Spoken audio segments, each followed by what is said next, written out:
cocktail. No, let's no, not. let's No, not even go down there. No. Hello, Ivy. Right, a few of you here. Hello. Lunchtime. Very nice paella. Yeah. Little stand outside the conference centre. Yeah. Very nice. Very nice. What was it? Pork bit. Con carne. Paella con carne, which is with meat for those of you that. Anyway, Sergeant TS here, formerly known as the custody sergeant. I'm going to ask Chaos what he thought of the Home Secretary's speech at the Police Federation conference. Here he is. Oh no, he's not. Hello. Yeah. Well, before we start, can I just point out, you said chaos on the Home Sec. Now, that has all sorts of connotations to it, of which may or may not be construed wrongly. Bearing in mind that not a long time ago, Steve White was been told to take the Home Sec around the back. Around the back. I mean, there are some worrying innuendos. There are. Hats off to Krishnan and Guru Murthy though. Yes, he's added a great deal of humour and tension busting to it. But anyway, lots of hearts going up the screen, so we must turn things right. So tell me, what did you think of the Home Secretary's speech? It was not as bad as I expected. Right. In what way? Think it was, in what way? After last year's events, I was very much expecting, the Margaret Thatcher, this lady's not returning. Oh, as Nathan Constable's blog, well worth a read. Go and have a look. Yes, I haven't read it yet. Sorry, Nathan, I will. You did send me the link, and I haven't, so I do apologise. Can't get the stuff. Clearly, there was a very unveiled threat in there. By the way, on Barton Beach, the reform is going to happen.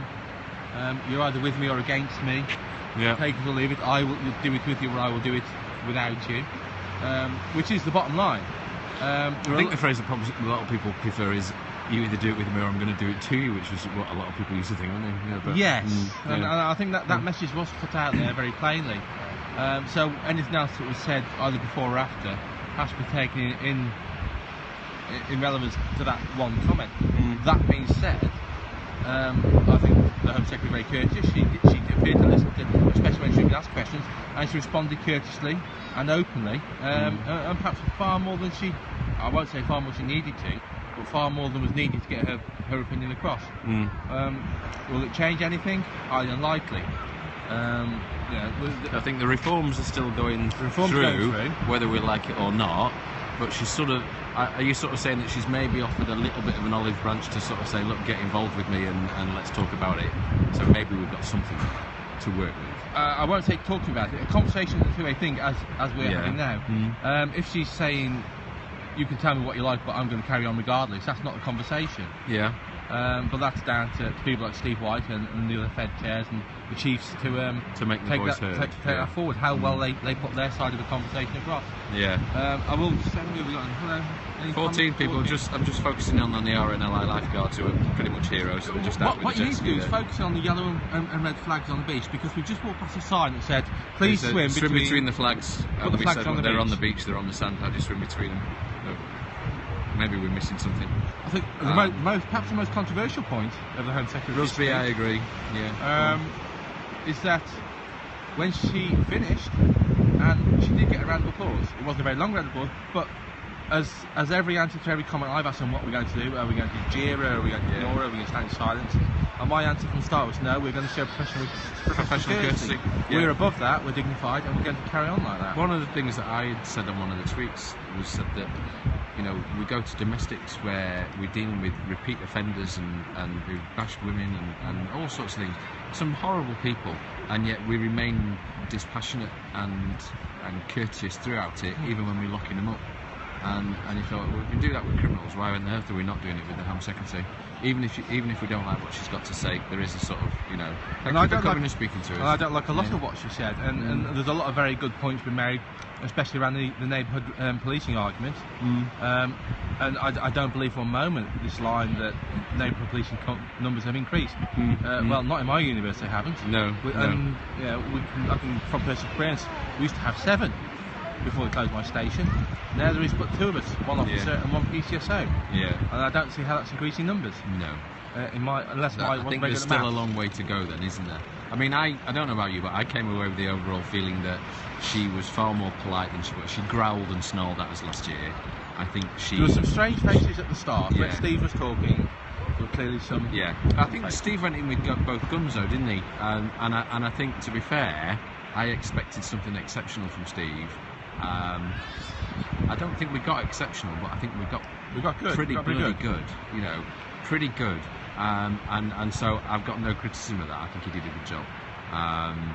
But I sort of got the feeling that there was almost, some people are going to hate me for this, but I almost felt that we were sort of almost reacquainting ourselves with a friendship that we have to have I this think year. perhaps She was a little bit softer. The delegates in the conference were a little bit more receptive to her. They clapped a couple of points during when she talked about something, I think, or when she gave answers about something, and they certainly clapped at the end, which sort of shows that there's been a change of heart within the membership, and that she sort of said, all right, well, I need to approach this in a different way. But let's not forget, we're talking about a person who's had tens of thousands of pounds and many, many hours of professional media training provided to know how to present knows himself. how to put that across. And I've no doubt that at Fed HQ, Steve and his colleagues will also get some amount of training on how to present themselves, but it will be nowhere near the experience and the effort that's been put in. So it's an unsided, debate, that one, really, because there's no way on earth he can have that sort of input and experience and knowledge that she will have in the way she presents herself. Yeah, that's true. She's a very skilled orator, and she knows exactly what she's doing, and got a team of very clever people at the Home Office just writing speeches and things for her. But I saw today as a bit of a positive, to be honest. I think we'll see. We're going to get more cuts. That's coming, but at least we've sort of reset maybe we've just reset the button and we sort of said, right, let's reset, now let's start again. There are some strange ideas. It was interesting to say some of the comments made by delegates that she has promised to take forward their thoughts and where issues have been raised. So it'll be interesting to see what she does with that. And maybe those delegates who ask those questions will be able to feed back into the Fed or via social media to show whether or not their concerns were acted upon.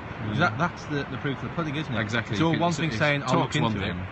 Resolving the issue is another. Action's another. But going back to the neighbourhood policing issue, again, something we talked about earlier, and it was discussed this morning by hearts on the screen, Commander Growley of the Anti-Terrorist Police, where he commented on how important the bedrock of neighbourhood policing is in intelligence gathering. And that was brought up again, and we both said, well, you only have to ask your local builder. If you don't put the foundations for any building down properly, the walls will fall. Oh yeah, all the counter-terrorism stuff is built on the foundations of neighbourhood policing. They stand on the head and shoulders of the rest of us, and if we chip all the foundations away, well, then that's all going to come tumbling down. It matters not along how with strong major investigation teams and surveillance and plain clothes. No, it matters not how much steel and brick you put into any structure and how high you climb that structure. If there's no foundations, you'll sink in the sand. Oh well, there you go. We better go back now, haven't we? Yeah, I think there's an afternoon session that we're about to get to, so some interesting thoughts there from Chaos and me. Don't know what you think, but let us know on Twitter. If you've not tapped the screen and put some hearts on, it's about time you did. And we'll just finish with, there's the RNLI, the lifeguards on the beach at Bournemouth, and you get a lot of stuff with the EAA being a fourth emergency service. We give a big thumbs up. Get my thumb in. Can we see thumbs? Thumbs? Yeah, whatever. We got the RNLI. We give a big thumbs up to the RNLI superstars. I'm going to stick my bit in here, please stop it, to say that the support I give to base search and rescue up in Cumbria, they don't get the coverage for a lot of the bigger MRTs do. It is shameful promotion, base search. You've done that twice to me now. I think I'm going to have to word with Chaos. See you later, folks.